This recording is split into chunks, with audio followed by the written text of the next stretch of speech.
बहुत सारे आपके चाहने वाले समझते हैं शाह साहब कराची से हैं, तो हज़रत कराची का क्या मामला है, कब कराची आप आए थे?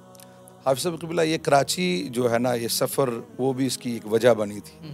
आप जानते हैं, नाजरीन भी, उलमा भी, और जो दीन के तुलबा हैं वो भी जानते हैं कि अपनी जगह पर रह के पढ़ना, जैसे कि असातिज़ा जो थे वो बुज़ुर्गों के मुरीद हैं या भाईजान अलैहि रहमा के शागिर्द हैं, तो वो एक रख रखाव हो जाता था। अगर कुछ ढील भी हुई या सबक याद नहीं किया तो असातिज़ा किराम एक अदब के मारे कुछ नहीं कहते थे। तो ये ख्वाहिश मेरी रही कि मैं बाहर निकल के पढ़ूँ। तो उस वक्त जो है ना जी, डॉक्टर सरफराज नईमी अलैहि रहमा जामिया नईमिया में, तो उन्होंने भी फरमाया, काका अब आप उधर आ जाएँ, आपको एक अलग कमरा दिया जाएगा, आप बैठें, आपके लिए असातिज़ा। और वो जो दीन के तुलबा से तो प्यार उनका बेमिसाल था। जो लोग आस्थानों से आते थे ना, खुसूसी शफ़क़त फरमाते थे। और फिर जो है ना जी, एक और इदारा बहुत बड़ा नाम है, वहाँ पे भी मुझे भेजा। तो लेकिन मेरे अंदर एक वो ख्वाहिश थी कि मैं ऐसी जगह पे रह के पढ़ूँ कि जहाँ मुझे कोई जानता ना हो। उठ बोले या चलो उत्थे चलिए, अल्लाह अकबर, हज़रत साड़ी जात पहचाने ना कोई सानू मन्ने। अल्लाह अकबर, ये तो मेरे जो है ना जी मुंह की बात आपने चुराई है। और वाक़अतन हज़रत इसी शेर की वजह से, चल बुल्लिया चल ओथे चलिए जिथे सारे अन्ने, ना कोई तेरी ज़ात पहचाने ना कोई तेनू मन्ने। और हकीकत यही है। और उस वक्त जो है ना जी, जब हमने इजाज़त चाही तो इजाज़त नहीं मिल रही थी, चूँकि उम्र भी ऐसी थी।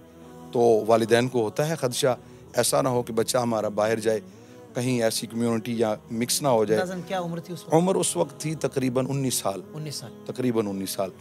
तो फिर जो है ना जी, वो वालिदा साहिबा को मैं अर्ज़ करता, बड़े भाई अजमल शाह साहब अलैहि रहमा, वो नहीं चाहते थे कि ये मेरी आंखों से दूर होकर रहे। तो मुझे फरमाने लगे कि अम्मी जी अगर इजाज़त दें, तो अम्मी जी इजाज़त नहीं दे रहे थे, चूँकि भाईजान ने कहा था कि यहीं पढ़ें वो। तो फिर मैंने एक दिन जो है ना हज़रत, ये एक बात जो है ना जी, अपने उन लोगों के लिए हज़रत बात बड़ी बड़ी कर जाते हैं हम बाज़ औक़ात। तो वालिदा साहबा नमाज अदा की, नमाज अदा करने के बाद बैठी, तो मैंने उनसे अर्ज़ की, मैंने कहा अम्मी जान, हम तो कहते हैं कि गौसे पाक की औलाद हैं हम। अब यकीन करिए, बिल्कुल गौसे पाक की औलाद हैं। तो गौसे पाक की वालिदा ने तो जब अपने बेटे को घर से रुखसत किया, तो क्या उम्र थी उनकी और कितने दिनार, और कहा जाओ, फिर तो ये भी नहीं पता था कि वापस कब आना है। अल्लाहु अकबर। तो मेरी वालिदा ने मुझे ये लफ्ज़ बोले, पुत्र ठीक है, तूने ये बात तो कर दी है, लेकिन एक बात याद रखना, तूने बड़े लोगों की मिसाल दे दी है, और मैं एक बात याद रखना, ना गौसे पाक की माँ जैसी मैं माँ हूँ, ना उन जैसा तू बेटा है। ये आज भी मुझे, ये हमें औकात याद कराने के लिए कि जिनकी तुम मिसाल है। तो बाज़ औकात हज़रत हम बोल रहे होते हैं, पता चल रहा होता है कि हम ही हैं वो। और जब ये जुमला फरमाया ना, फरमाया ना तू, मैं उनकी माँ जैसी माँ हूँ, ना ही उनके बेटे जैसा तू बेटा है। बहरहाल अगर तेरा यही जो है ना जी जज्बा है तो ठीक है, मैं इजाज़त देती हूँ। तो उस वक्त जो है ना जी, वालिद गिरामी और बड़े भाईजान और दीगर जो है, वो एक बड़ा अजीब सा समा था कि ये हमारा बेटा बाहर। लेकिन अल्हम्दुलिल्लाह वहाँ पे जब कराची में गया, ये 2004 की बात, जब मैं कराची में गया, तो उस वक्त जो है ना जी खासा में एडमिशन था। तो उस वक्त जो है ना जामिया अमजदिया उम्मुल मदारिस में ही जो है ना भेजा गया। लेकिन उस वक्त जो है ना जी, मैं कुछ दिनों के लिए अल्लामा मोहम्मद वसीम ज़ियाई साहब क़िबला, तो उनके यहाँ ठहरा। तो वहाँ पे मेरे भाईजान अलैहि रहमा के शागिर्द भी थे, अल्लामा अब्दुल मुस्तफ़ा अलैहि रहम साहब। तो वो 2-3 दिन ठहरा ना, जो तो उस्ताद गिरामी ने मुझे कहा कि अगर आप सैयद साहब यहाँ पढ़ें तो हमें बड़ी खुशी होगी। तो जब मैंने देखा हज़रत 2-3 दिन मैंने बैठा क्लासों में, तो असातिज़ा किराम बड़ी जानफशानी के साथ, बड़ी मेहनत के साथ और बड़ी लगन और मोहब्बत के साथ असातिज़ा किराम, चूँकि बड़े इदारों में फिर उस तरह जो है ना जी तालिब इल्म को सबको नहीं मिलता टाइम, लेकिन हकीकत ये है कि है दारुल अमजदिया का ही ये फैज़ान। तो वो जो है ना जी मरकज़ुल उलूम इस्लामिया, तो वहाँ पे खारादर में हज़रत वो जो मरकज़ है अहले सुन्नत, तो उस्ताद गिरामी के उस इदारे में रात की क्लासेस भी होती थी, दिन की क्लासेस भी होती थी। तो अल्हम्दुलिल्लाह जो है ना रात की क्लासेस जो खासा में या राबिया साल चहारुम जो है वो पढ़ रहे थे, साथ मैंने फ़र्स्ट ईयर से ईयर 1 से जो है ना हमने दरस निज़ामी दोबारा से मैंने, दिन को वो पढ़ते थे, रात को जो है ना जी वो। अल्हम्दुलिल्लाह ये 2 साल का जो अरसा है, मैं अक्सर अपने जो तलबा हैं जिनसे हमारा जो है ना बैठना होता है, ये लोग, मैं कहता हूँ कि 2 साल की मेहनत है जिसमें अल्लाह करीम ने बहुत रंग लाया हज़रत। और ये सूरत हाल होती थी अल्लाह के फजल करम से, असातिज़ा की मेहनत देखकर कि वो पढ़ना ही पढ़ना है, बाहर खेलने का तसव्वुर भी नहीं था, बाहर जाने का तसव्वुर भी नहीं था, बल्कि उस्ताद गिरामी जो है वो बाकायदा तौर पर फरमाते कि जाओ थोड़ा बाहर घूम के आओ। तो ये वहाँ पे जो असातिज़ा किराम की मेहनतें मोहब्बतें मिली, और फिर फ़िक़्ह में, उसूल फ़िक़्ह में, हदीस में और तफसीर में, उसूल तफसीर में, उसूल हदीस में, अलग अलग फिर फ़लसफ़े में अलग अलग असातिज़ा किराम थे। और इसमें कोई शक नहीं है कि वो असातिज़ा किराम सारे ही सारे हज़रत काबिल ज़िक्र हैं। अल्लामा इमरान ज़ियाई साहब वो उस वक्त फ़लसफ़ा पढ़ाने वाले थे और इंतहाई बेहतरीन अंदाज में वो फ़लसफ़े के एक उस्ताद थे। और इसी तरह उसूल जो है ना जी फ़िक़्ह में अल्लामा मोहम्मद अफजल अमजदी क़िबला ज़ियाई वो भी वहाँ पे थे और इंतहाई लगन के साथ, बल्कि हज़रत नूरुल अनवार का जो मतन है मन्नार, हज़रत ने हमें ज़बानी याद करवाया था। ये उस्ताद गिरामी की मेहनत। और फिर मुझे लिखाई का बड़ा शौक़ था, और मैं सीखी भी थी, तो वो फरमाते कि मैं फिर बाकायदा लिखता रहा हूँ उसको, मन्नार का पूरा मतन मैंने अपने हाथों से लिखा। तो ये वो ज़माना, फिर लगन बड़ी होती थी असातिज़ा किराम की वो जो मोहब्बतें। फिर इसी तरह अल्लामा अब्दुल मुस्तफ़ा अल्लाह रहम साहब जो शहीद मस्जिद के इमाम भी हैं, तो वो जो है ना जी हमें फ़िक़्ह में काफ़ी महारत थी हज़रत को, तो फ़िक़्ह मैंने उनसे पढ़ी। तो ये सारे स्पेशलिस्ट थे अपने अपने सब्जेक्ट के, अपने अपने जो है ना जी वो जो किताबें पढ़ाने वाले थे। फिर हज़रत जामिया अमजदिया में शेखुल हदीस हज़रत अल्लामा मौलाना मुफ्ती इस्माइल ज़ियाई क़िबला, आप जानते हैं बड़े बड़े जो है ना उनके शागिर्द हैं हज़रत के, तो उनसे भी जो है ना जी हमें बहुत सारा फैज़ान हासिल हुआ।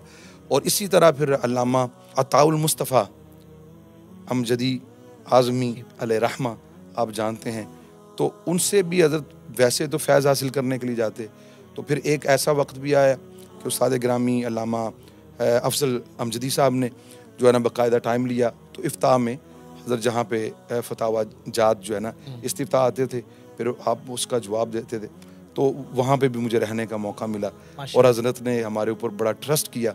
तो और उनसे भी मुझे बहुत ज़्यादा प्यार मिला।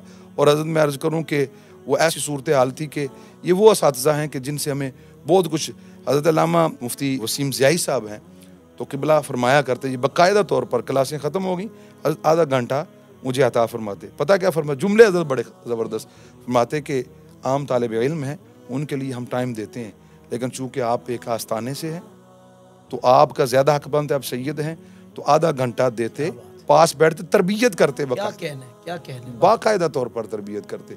तो फिर इसी तरह मुफ्ती अताउल मुस्तफ़ा साहब आज़मी अलैहि रहमा, हज़रत हम तो समझते हैं कि हम वो खुश नसीब हैं कि इन लोगों के पास बैठे। और आप जानते हैं कि आपका विसाल जो शहादत हुई, ये हाल ही में उनकी शहादत हुई वहाँ ताइफ के मैदान में, और सैयदना अब्दुल्लाह इब्न अब्बास रज़ी अल्लाह तआला अन्हु बिल्कुल कुर्बो जवार में आपका जो है तदफीन हुई। तो वो मुफ्ती साहब क़िबला, और आखिरी जो मेरी हज़रत से मुलाकात हुई, हज़रत इतने शफीक हमने असातिज़ा देखे। ये बड़ा डिपेंड करता है कि तालिब इल्म जो है उसको जो फैज़ान मिला किस तरह मिला है। तो यहाँ से ही जाने लगा, तो जब मैं कराची में पहुँचा तो वहाँ पे एक महफ़िल का इनेकाद था, तो मुझे फरमाया कि कुछ भी हो जाए थोड़ी देर के लिए भले आज। उसी दिन ही कराची फ़्लाइट उतरी, मैं पहुँच गया। तो हज़रत आप यकीन करें कि अपने हाथों से वो जो है ना जी प्लेट जिसमें खा रहे थे, वो खुद खाना मुझे अपने हाथों से खिला रहे। अल्लाहु अकबर। तो ऐसे असातिज़ा हमने देखे हैं जिन्होंने मोहब्बत खिलाई है हज़रत। तो ये असातिज़ा किराम और इन्हीं की बदौलत जो है वो नज़रियात हों, वो अमाल की इस्लाह हो, वो अखलाक की इस्लाह हो, तो इनसे भरपूर मिली है। नाज़रीन किराम, कितना डिपेंड करता है असातिज़ा किराम के रवैयों पर। आज हमारे बच्चे पढ़ तो रहे हैं, लेकिन बहुत सारी जगहों पे असातिज़ा किराम बस वो ड्यूटी पूरी करते हैं, टाइम पूरा करते हैं, सिलेबस पूरा करते हैं, वो मोहब्बतें और शफ़क़तें शायद वो दे नहीं पाते। न जाने क्या वजह है, क्या मामला है, शायद इदारा उनको उस तरीके से इस पर पाबंद नहीं करता, या कुछ सैलरी के मामला इतने अच्छे नहीं होते, वल्लाहु आलम और रसूल बिस्सवाब। लेकिन शाह साहब की गुफ्तगू से इस बात का बखूबी अंदाज़ा हो रहा है कि अगर असातिज़ा कराम की खुसूसी मोहब्बतें, शफ़क़तें, प्यार और उनके नरम रवैये अगर आपकी ज़िंदगी में शामिल हो जाएँ तो ये फिर आगे मुंतकिल होते हैं। कल आज ये अपने बच्चों को पढ़ा रहे हैं तो ये सारी चीज़ें इनके जहन में हैं कि इन रवैयों के क्या मुस्बत असरात मुरतब हम पर हुए थे और आज हम इसको आगे मुंतकिल कर रहे हैं। तो मैं उम्मीद करता हूँ इंशाल्लाह कि शाह साहब की इस गुफ्तगू से जो हमारा पढ़ाने वाला तबका है वो भी इन चीज़ों पर इंशाल्लाह कुछ तवज्जो फरमाएगा, और जो पढ़ने वाला तबका है तो वालिदैन इस चीज़ को भी मेक श्योर करें कि यार सिर्फ इदारे की चमक दमक ना देखें, वहाँ के असातिज़ा कराम का इंटरेस्ट और फिर उनका अंदाज़, उनका रवैया, ये सब चीज़ें भी देख लिया करें, बच्चों के ज़रिए मालूमात कर लिया करें।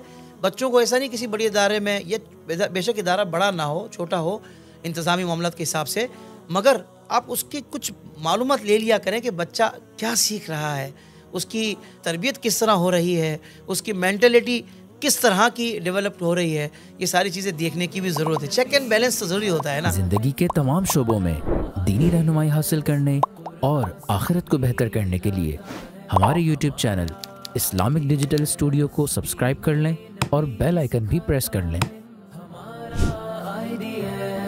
कुरान से भी मिलाता है हमारा